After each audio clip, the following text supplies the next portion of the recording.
तो भाई लोग कैसे हो। आज मैं आप लोग के सामने नागराज और परमाणु की स्टोरी लेके आया हूँ, कयामत। चलिए कहानी स्टार्ट करते हैं। शायद आज का सूरज ही वह दिन दिखेगा जिस दिन नष्ट होगा पृथ्वी का सारा जीवन, और जिस दिन दुनिया पर टूटेगी कयामत। मुझे इससे यह उगलने दो, परमाणु की इस तबाही को कैसे रोका जा सकता है, क्योंकि यही मुखौटा इस तबाही का जिम्मेदार है और यही तरीका बता सकता है संसार पर टूटी इस कयामत को रोकने का। संसार पर कयामत टूटती है तो टूटे नागराज, लेकिन मैं इस शख्स को बाल भी बांका नहीं होने दूंगा, क्योंकि इसकी जान का रखवाला है परमाणु। मुंबई के सागर की लहरों पर कई तरह की हलचलें होती रहती है। आज तुमको इतनी रात को स्टीमर भ्रमण की क्या सूझी देवू? चारों तरफ दूर दूर तक कोई नहीं है। अगर हम डूबने लगे तो बचाने वाला भी कोई नहीं है।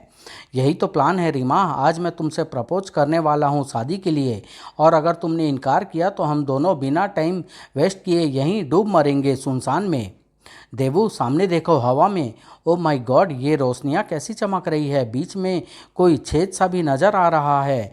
ये आखिर है क्या? अजीब से रंग का धुआं छोड़ती हुई वह रहस्यमय उड़ंत स्त्री किसी टूटे पंख वाली चिड़िया की तरह गिरकर पानी में समाती चली गई। वह व्हाट वाज दैट देबू? मुझे क्या पता कि यह क्या था, लेकिन मैंने सुना है कि दूसरों ग्रहों से उड़ंत स्त्री पृथ्वी पर आती है और यहाँ के लोगों को उठाकर ले जाती है। उठाकर ले जाती है? What for? किस लिए? बर्तन धुलवाने के लिए। अरे मुझे क्या पता स्टूपिड, मुझे कभी ले गए होते तो पता होता। लुक देवू, कुछ पानी से बाहर आ रहा है। नागराज? कहाँ है नागराज? नागराज, तेरी मौत का फरिश्ता आया है। देवू मुझसे प्रपो देवू मुझसे प्रपोज तो कर लो। अब किसी भीड़ भरी जगह पर प्रपोज करूंगा, लोकल ट्रेन में। भागो। मैं इतने वर्षों तक कैद में रहने के बावजूद नागराज पर नज़र रखे हुए था, और मेरी जानकारी के मुताबिक नागराज इसी शहर में रहता है, महानगर में। लेकिन मेरी तरंगे उसे ढूंढ क्यों नहीं पा रही है? शायद इस वक्त वह इस शहर में नहीं है, लेकिन वह इस पृथ्वी पर तो है ना। वह जहाँ कहीं भी होगा मेरी तरंगे उसे ढूंढ ही लेगी। ठीक वैसे ही जैसे मौत सबको ढूंढ लेती है। मौत से कोई भी कभी नहीं छिप पाया। नागराज को अगर महानगर पे उतरने वाली इस मुसीबत का जरा सा भी आभास होता तो वह दिल्ली के लिए कभी रवाना न होता। मेरी जान चलो न, न से गाओ। मैं बताऊं, मुझे न से बहुत सारे गाने याद हैं। ये कौन बोला? तुम्हारे राज भैया ने बोला है। नहीं भारती दीदी, आवाज़ तो किसी और की लग रही थी। सच्ची? वो बच्चे, मैं कभी कभी आवाज़ बदल कर भी बोलता हूँ। नागू नागू सुधर जा, चुपचाप बैठना सीख, वरना तू किसी दिन मेरा भेद खोल देगा। क्या करूं नागराज, जब भी फिल्म और फिल्मी गानों का जिक्र आता है मेरा दिल और जुबान खुजलाने लगते हैं। अच्छा अब नहीं बोलूँगा। न न से सुना रहा हूँ भाई, थोड़ा टाइम तो दो ना। 1 2 3 धीरे धीरे काउंट करो। हाँ हाँ याद आ गया। 4। नागराज नागराज शैतानों के बढ़ने लगे, जब जब अत्याचार, मजलूमों के दिल से ही आती है पुकार। नागराज नागराज।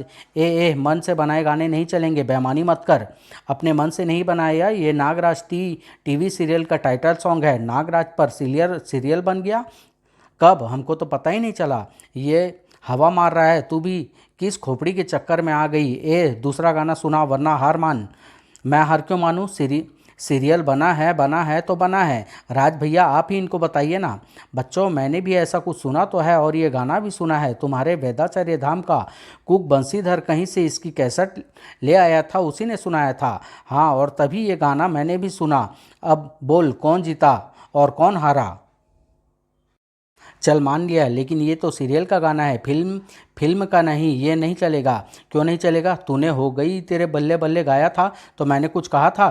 तुझे तभी कहना चाहिए था। ओके ओके, झगड़ा बंद करो। ये अंताक्षरी टाई हो गई, बराबरी पर समाप्त हो गई। अब हमारी यात्रा भी समाप्त होने वाली है। हम दिल्ली पहुंचने वाले हैं। अपने अपने सामान बांध लो, हमारे पास आराम करने का वक्त नहीं है। बच्चों, जिस शंकर पेंटिंग कंपटीशन में भाग लेने तुम लोग दिल्ली आए हो वह 2 घंटे बाद ही शुरू होने वाला है। याद रखना, पहला इनाम वेदाचार्य भविष्य धाम के किसी बच्चों को ही मिलना चाहिए। That's the spirit. अब अपने अपने सामान उठाओ, ट्रेन स्टेशन पर पहुंचने वाली है। हम पहला इनाम भी जीतेंगे और दूसरा, तीसरा और चौथा भी सारे इनाम जीत लेंगे। तभी एकाएक, आह क्या हुआ राज? पता नहीं भारती मैडम, एकाएक ऐसा लगा जैसे दिमाग से किसी ने बिजली का नंगा तार छुआ दिया हो। नागराज के इस एहसास का कारण दिल्ली से दूर महानगर में मौजूद था। मिल गया नागराज, शायद उसे मेरे आने की खबर मिल गई थी, इसलिए वह डर कर भाग रहा था। लेकिन अब कहाँ भागेगा? जिंदगी की दौड़ तो एक ही जगह पर जाकर खत्म होती है, मौत की घाटी पर। आओ बच्चों, वरना उतरने वालों की भीड़ बढ़ जाएगी और हमको होटल पहुंचने में देर हो जाएगी। तभी अरे, अचानक अंधेरा कैसे हो गया? डरो नहीं सामू, ट्रेन सुरंग से गुजर रही है, इसी सुरंग के बाद स्टेशन आता है। लेकिन डिब्बे की लाइटें भी तो ऑफ हो गई है, वो कैसे? कुछ पलों तक सन्नाटा छाया रहा। लेकिन राज भैया, क्या हुआ? कुछ खो गया क्या? पीछे तो कोई है ही नहीं राज भैया, पूरा डब्बा खाली है। ये कैसे हो सकता है? चलती ट्रेन से तो कोई उतर नहीं सकता। इस ट्रेन के डिब्बे अंदर से भी जुड़े हुए हैं, उतरने वाले किसी दूसरे डिब्बे में चले गए होंगे सारे के सारे। और फिर एक तेज चमक से सबकी आंखें चौंधिया गई। देखा, आ गई ना ट्रेन टनल से बाहर। तुम बेकार ही डर रहे थे। ट्रेन की गति कम भी हो रही है, यानी स्टेशन आ गया है और ट्रेन रुक रही है। पर इस चमक के कारण तो बाहर कुछ नज़र नहीं आ रहा है। ये चमक है किस चीज़ का, और ये चमक हमारे पास क्यों आती जा रही है? ये नागराज की नाग दृष्टि का ही कमाल था, जो उसने तेज चमक के पार हल्की हल्की नजर आती उस आकृति को देख लिया, जो मौत से भी तेज रफ्तार से बढ़ती आ रही थी। भारती मैडम, बच्चों को लेकर बाहर कूदने को तैयार रहो, जल्दी। हे देवकाल, मेरा मतलब हे भगवान, हमारा डिब्बा न जाने कैसे ट्रेन से अलग होकर इस बिगड़े सांड जैसे इंजन के रास्ते पर आकर खड़ा हो गया था। पर हम तो स्टेशन पहुंचने वाले थे। यह जगह कम से कम स्टेशन तो नहीं है, रेलवे का जंक यार्ड लग रही है। वह इंजन रुक गया है। मैं अभी उस इंजन के ड्राइवर से जाकर पूछता हूँ कि आखिर हम है कहाँ पर। लेकिन भैया, मैंने तो कूदते वक्त देखा था। क्या देखा था? यही कि इंजन में तो कोई ड्राइवर है ही नहीं। ये क्या हो रहा है? पहले मेरे दिमाग में करंट सा लगा, फिर डिब्बे के सारे दूसरे यात्री गायब हो गए और हमारा डिब्बा ट्रेन से कट कर इस बिना ड्राइवर वाले इंजन के सामने आकर खड़ा हो गया। यह सब अपने आप तो नहीं हो सकता, कोई बड़ी शक्ति है इन सब के पीछे। पर वह शक्ति है कौन और वह चाहती क्या है? राज, इंजन फिर से हमारी तरफ आ रहा है, लेकिन हम तो पटरी पर नहीं खड़े हैं। फिर डर क्या? इंजन अपने आप पटरी बनाता हुआ हमारी तरफ आ रहा है। ये तो जादू है। भारती सही कह रही है, यह जादू ही है, और इस जादू से सिर्फ नागराज निपट सकता है, राज नहीं। भारती के साथ बच्चे भी उस तरफ कूद गए हैं। अब मैं धूल और भाप की आड़ में आराम से छिप कर बन सकता हूँ राज से नागराज। अब देखता हूँ कि यह हमला हम पर क्यों हो रहा है, कौन है इसके पीछे। दीदी, ये इंजन तो फिर से हमारे पीछे आ रहा है। चारों तरफ पटरियां बनती जा रही है, यानी हम कूद कर जिस दिशा में जाएंगे इंजन उधर ही आएगा। अगर हम महानगर में होते दीदी, तो कम से कम नागराज अंकल को तो बुला लेते। अब यहाँ कौन? घबराओ मत बच्चों, महानगर हो या दुनिया का कोई भी कोना, नागराज ज़रूरतमंद की मदद करने ज़रूर पहुँचेगा। नागराज, वैसे तो इंजन बहुत शक्तिशाली मशीन होती है, लेकिन इसकी एक बहुत बड़ी कमजोरी भी होती है, और वो ये कि ये पटरियों के अलावा और कहीं नहीं कल पटरियों के अलावा और कहीं नहीं चल सकता। नागराज के हाथ लोहे की पटरियों पर कस गए और इंजन अपना संतुलन और दिशा दोनों ही खो बैठा। और तेज गति से हुई उस टक्कर में ने इंजन के सारे पुर्जे बिखेर दिए। चलो, इस बिना ड्राइवर के इंजन का आतंक तो समाप्त हुआ। अब पता यह करना है कि इस हादसे के पीछे कौन है और उसका मकसद क्या है। यह जानने में नागराज को अभी वक्त लगना था, क्योंकि वह शख्स वहां से दूर महानगर में था। इंजन को तोड़कर बड़ा 30 मार खां बन रहा है नागराज, लेकिन अभी तेरी मुसीबतें खत्म नहीं हुई है, वो तो तेरी मौत के साथ ही खत्म होगी। लेकिन हमारे राज भैया कहाँ गए? वे कहीं नज़र नहीं आ रहे हैं। खैर, राज को तो हम ढूंढ ही लेंगे, लेकिन उससे पहले इन घटनाओं का कारण जानना बहुत ज़रूरी है, वरना हमारे साथ साथ इन बच्चों की भी जान खतरे में पड़ जाएगी। कारण भी पता चलेगा और उस कारण को इसकी सज़ा भी ज़रूर मिलेगी। नागराज देखो, इंजन के टूटे टुकड़े अपने आप उछल उछल कर फिर से जुड़ रहे हैं। सचमुच, लेकिन इस बार ये इंजन के आकार में नहीं जुड़ रहे हैं, इनका रूप कुछ और ही बन रहा है। सबकी विस्फारित आंखों के सामने इंजन के पुर्जे एक नए आकार में जुड़ते चले गए और इंजन का एक नया विनाशकारी रूप नागराज के सामने खड़ा हो गया। ओ माय गॉड, यह क्या चीज़ है नागराज, और इस आकार में जुड़ कैसे गया? मेरे ख्याल से वह किसी किस्म का जादू है भारती। और जहाँ तक क्या चीज़ का सवाल है, तो लोकोमोटिव इंजन से बनी इस विनाशकारी आकृति को तुम लोकोमोटो कह सकती हो। तुम बच्चों को लेकर यहाँ से तुरंत निकल जाओ, उनको नुकसान नहीं पहुँचना चाहिए। चलो बच्चों, तुम मेरे साथ आओ, लेकिन पहले राज भैया को तो ढूंढ लो। दीदी, मैंने नागराज को अपने होटल का पता बता दिया है, वह राज को ढूंढकर वहीं पर भेज देगा। तुम लोग राज भैया की चिंता मत करो। बच्चों को वहां से भेज देने के बाद नागराज निश्चिंत हो गया था। यह खतरनाक तो जरूर लग रहा है, लेकिन मैं इसको वार करने का मौका ही नहीं दूंगा। यह एक बार इंजन के रूप में टूट चुका है, यानी मैं इसको दोबारा भी तोड़ सकता हूं, और इसको तोड़ने का सबसे आसान तरीका इसको नीचे गिराना है। लोको मोटो के नीचे गिरते ही नागराज का नाग शक्ति से भरा प्रहार उसके इस्पाती शरीर से आ टकराया। नागराज के घुसे इस्पात तक को छेद सकते थे, और एक दो वारों में लोकोमोटो का कबाड़ बन जाना तय था, लेकिन यह तय नहीं था कि नागराज के एक दो वार और करने का मौका मिलेगा भी या नहीं। स्टीम पावर से भरे हथौड़े का वार नागराज के शरीर से टकराया, और नागराज का शरीर हवा में उड़ता हुआ लोहे के खंभे से जा टकराया। आह, मैं तो भूल ही गया था कि लोकोमोटो स्टीम इंजन का ही बदला हुआ रूप है, और इसके अंदर भाप की वह प्रचंड शक्ति भरी हुई है जो उस पूरी ट्रेन को खींच सकती है, जिसमें मेरे जैसे वजन वाले सैकड़ों लोग बैठे होते हैं। इस पर शारीरिक शक्ति को आजमाना बेकार है, इसको ध्वंसक सर्पों की मदद से तोड़ना होगा। अगर लोकोमोटो जादुई था तो ध्वंसक सर्प भी दिव्य शक्ति से युक्त नागफनी सर्पों की पैदाइश थे, और इस कारण वे जादुई लोकोमोटो को तोड़ने में सक्षम थे। जीत सामने नजर आ रही थी, लेकिन तभी नागराज को अपने हाथ निशाने से हटा लेने पड़े। आह, इंजन की सीटी बहुत तेज आवाज़ है, मेरे कान के पर्दे फटे जा रहे हैं। और इंजन की सीटी शांत होने से पहले ही नागराज की चीख शुरू हो गई। अब ये मुझे भाप से उबलना चाहता है। तो अब तो मेरे ध्वंसक सर्प भी इसके पास तक नहीं पहुंच पा रहे हैं। इस तक पहुंचने से पहले ही भाप में झुलस कर अपना दम तोड़ दे रहे हैं, और ये फिर से अपने आप को जोड़ता जा रहा है। भाप ही इसकी शक्ति है, और भाप बन रही है उसके पेट में धकती भट्टी से। अगर मैं अपना विष फुंकार द्वारा ऑक्सीजन को इस आग तक पहुंचने से रोक सकूं, तो यह आग बुझ सकती है और भाप बननी बंद हो सकती है। नागराज की विष फुंकार लोकोमोटो के पेट में स्थित भट्टी से जा टकराई, और नागराज तड़प उठा। ये जादुई आग है, ऑक्सीजन की अनुपस्थिति में बुझना तो दूर, उल्टे इसने मेरे विष फुंकार को इतना गर्म कर दिया है कि मुझे अपने फेफड़ों में भट्टी सी जलती महसूस हो रही है। नागराज के संभल पाने से पहले ही छाती पर पड़े भारी बोझ ने उसकी सांसों को आवागमन ही रोक दिया। इस अवस्था में नागराज लोकोमोटो को हिला तक नहीं पा रहा था। अगर मैं इस बोझ को अपने ऊपर से नहीं हटा सका, तो मुझे इसके नीचे से निकल जाना चाहिए, अपने शरीर को इच्छाधारी कणों में बदल कर। मैं एकदम ठीक वक्त पर मैं एकदम ठीक वक्त पर पहुंचा हूं। अब तक की लड़ाई न देख पाने का मुझे इतना दुख हो रहा है कि मैं बता नहीं सकता। खैर, आगे देखते हैं नागराज कैसे मरता है। नागराज के साथ यह एक बड़ी समस्या थी कि वह इच्छाधारी कणों के रूप में सिर्फ 3 पलों तक ही रह सकता था, और उसके बाद उसको सामान्य रूप में आना ही पड़ता। लेकिन इस कमजोरी को नागराज अपनी ताकत में भी बदल सकता था। अपने प्रकट होने की जगह को चुनकर नागराज ने वार तो सही किया था, लेकिन वार असरदार नहीं था, और इस बार नागराज पर एक नए किस्म का वार हुआ।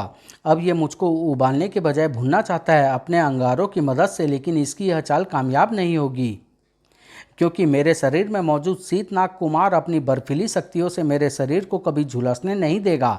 लेकिन यह वह कुछ कर क्यों नहीं रहा है? ये आग तो अब मुझे जलन दे रही है। शांत शीतनाग कुमार, अपनी बर्फीली शक्तियों का प्रयोग करो। मैं कर रहा हूँ नागराज, लेकिन न जाने क्यों मेरी कोई भी बर्फीली शक्ति इस आग को बुझा नहीं पा रही है। यह आग अदृश्य ही जादुई है नागराज, और ये जादू भी मामूली किस्म का नहीं है। तो फिर मुझे इस लोकोमोटो को ही नष्ट करना पड़ेगा। शायद इसके नष्ट होते ही इसके द्वारा छोड़ी गई जादुई आग भी नष्ट हो जाए, और इसको नष्ट करने का एक बहुत कारगर रास्ता मुझे सूझ गया है। नागराज झुलसते रहने के बावजूद भी इंजन की तरफ बढ़ रहा है। शायद इसे भी नष्ट कर दे। इसको लोकोमोटो तक पहुंचने से पहले ही रोकना होगा।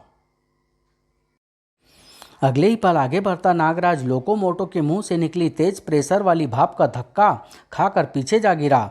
मुझे पता था कि मेरे आगे बढ़ने पर लोकोमोटो की यही प्रतिक्रिया होगी, वह भाप का ही वार करेगा और इस भाप में मौजूद जल कण मेरे शरीर पर लगी आग को बुझा देंगे, क्योंकि यह भाप भी जादुई है और जादुई आग को जादुई पानी ही बुझा सकता है।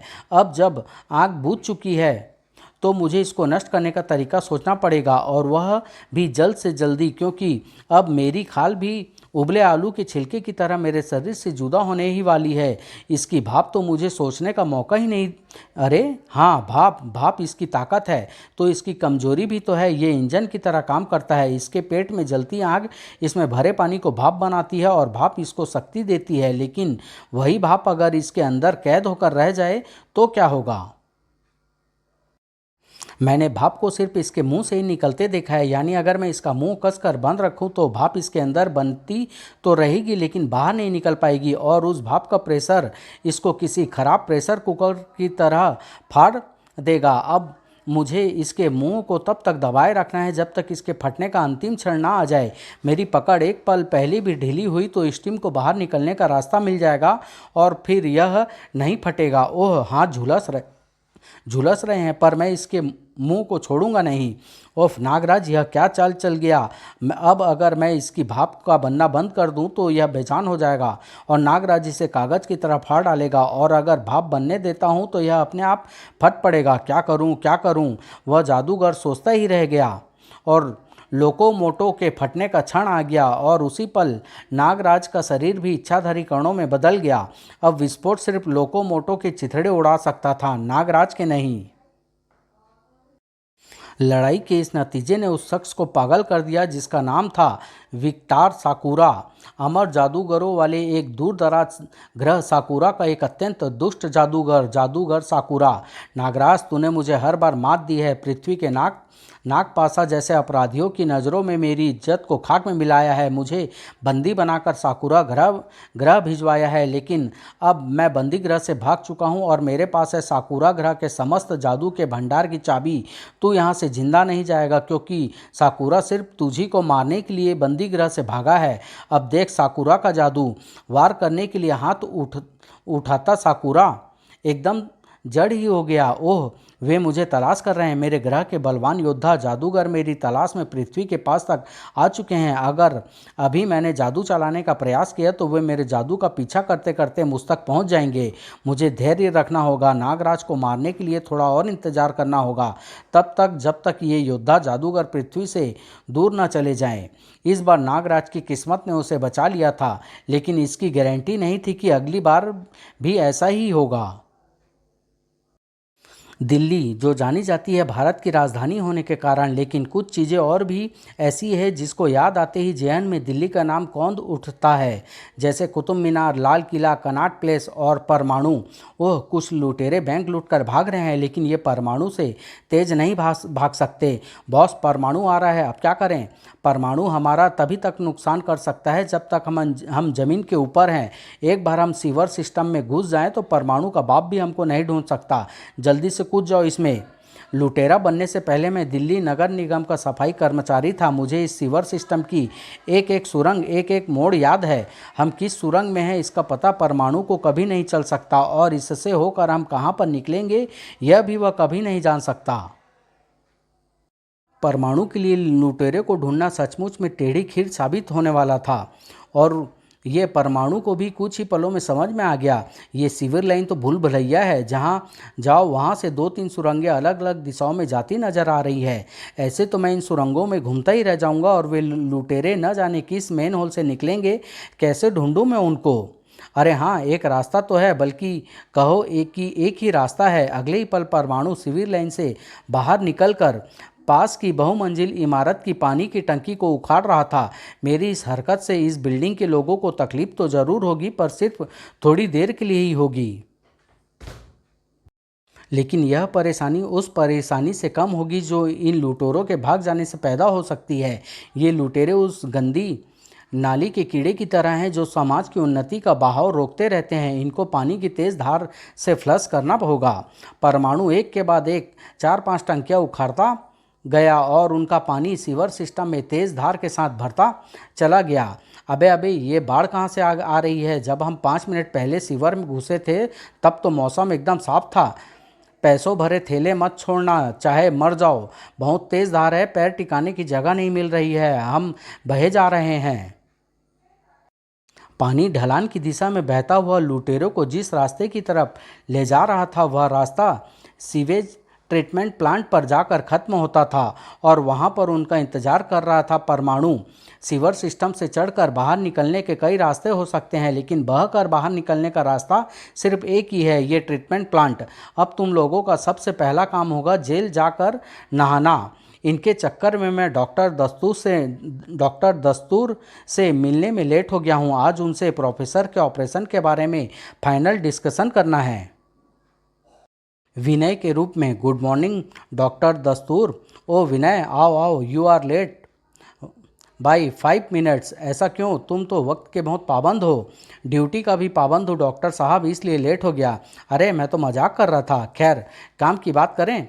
ये देखो प्रोफेसर वर्मा का ब्रेन का 3D स्कैन, और ये है इनके कोमा में जाने का कारण, ब्रेन के इस हिस्से के अंदर बना खून का एक थक्का। प्रोफेसर को कोमा में गए 2 साल हो रहे हैं। अब तक तो यह ब्लड क्लॉट सिर्फ प्रोफेसर के दिमाग को होश में आने से रोक रहा था, लेकिन अब यह कैंसर में तब्दील हो सकता है। कैंसर? घबराओ मत, अभी कुछ नहीं है, ऐसा हमारा अनुमान है, इसलिए ऑपरेशन जल्दी से जल्दी करना बहुत ज़रूरी है। हो सके तो 1-2 दिनों में। तुम्हारा क्या कहना है? इस ऑपरेशन से प्रोफेसर की जान को तो कोई खतरा नहीं है ना? हर ऑपरेशन खतरनाक होता है विनय, खास तौर से ब्रेन का ऑपरेशन। इससे हो सकता है कि प्रोफेसर होश में आ जाएं, और यह भी हो सकता है कि जिंदगी भर के लिए अपाहिज हो जाएं, और कोई ऐसी नई बात भी हो सकती है जिसका हमें पता नहीं है। चाहे कुछ भी हो, अगर ऑपरेशन नहीं होगा तो भी प्रोफेसर की जान को खतरा है। आज तो मैं अपनी ड्यूटी फिक्स करवा चुका हूं डॉक्टर साहब। थोड़ी देर बाद मुझे रामलीला ग्राउंड पर पहुंचना है, जहां पर शंकर पेंटिंग कंपटीशन में हिस्सा लेने के लिए हज़ारों बच्चे इकट्ठा होने वाले हैं। मैं वहां का सिक्योरिटी का इंचार्ज हूं, लेकिन मैं कल की छुट्टी ले सकता हूं। आप कल ऑपरेशन कर सकते हैं? ठीक है, कल सुबह 10 बजे ऑपरेशन शुरू करेंगे। करीब 3 घंटे का ऑपरेशन होगा, और उसके लगभग 1 घंटे बाद हमको यह पता चल जाएगा कि प्रोफेसर पर ऑपरेशन का क्या असर हुआ है। ठीक है डॉक्टर साहब, आप तैयारी करके रखिए, मैं कल सुबह 9 बजे तक आ जाऊंगा। रामलीला ग्राउंड आज बच्चों की कलाकारियों से गूंज रहा था। ये देखकर बहुत खुशी हो रही है राज कि आज केवल टीवी, वीडियो गेम और इंटरनेट जैसे साधनों के बावजूद भी बच्चों की ड्राइंग और पेंटिंग में इतनी रुचि है। यहाँ पर 700-800 से कम बच्चे नहीं होंगे। भारती अब इस प्रतियोगिता के ऑर्गेनाइजेशन नियम पढ़ने जा रहे हैं। प्यारे बच्चों, प्रतियोगिता अब से आधे घंटे बाद शुरू होगी। प्रतियोगिता के नियम एकदम सिंपल है। आपको ड्राइंग एवं पेंटिंग के लिए 3 घंटे दिए जाएंगे। हर प्रतियोगी अपनी अपनी ड्राइंग शीट के पीछे अपना नाम, पता, स्कूल का नाम एवं फ़ोन नंबर अगर हो तो लिखेगा। ड्राइंग करने की सभी चीज़ें जैसे पेंसिल, कलर वगैरह आपको खुद लाने होंगे। और अब नियम समाप्त करते हुए, एक मिनट, मुझे अभी अभी याद आया है, हम एक चीज़ देंगे, मोम वाले रंग यानी कलर क्रेयॉन्स। सभी बच्चों की पेंटिंग उस क्रेयॉन से ही रंगनी होगी। ये क्या कह रहे हैं शर्मा जी? हम कुछ भी उपलब्ध नहीं कराते, और अगर कराएंगे भी तो इतने सारे क्रेयॉन्स के डिब्बे कहाँ से लाएंगे? पता नहीं वर्मा जी, न जाने कैसे मेरे दिमाग में बात आ गई और मैंने बोल दिया। क्रेयॉन्स इधर है सर, सभी बच्चों के लिए एक एक डिब्बा है। Oh my God, magic crayons, ये नाम तो मैंने पहले कभी नहीं सुना, और अभी अभी तो यहाँ पर कुछ भी नहीं था। नई कंपनी है सर, इसलिए पब्लिसिटी के लिए कलर फ्री बांट रही है। ठीक है, हमें क्या दिक्कत है, अभी बंटवा देते हैं क्रेयॉन्स सारे बच्चों में। ये कहानी यहीं समाप्त कर रहा हूँ, 3 भागों में लेके आऊँगा, नहीं तो बहुत लंबी हो जाएगी। धन्यवाद।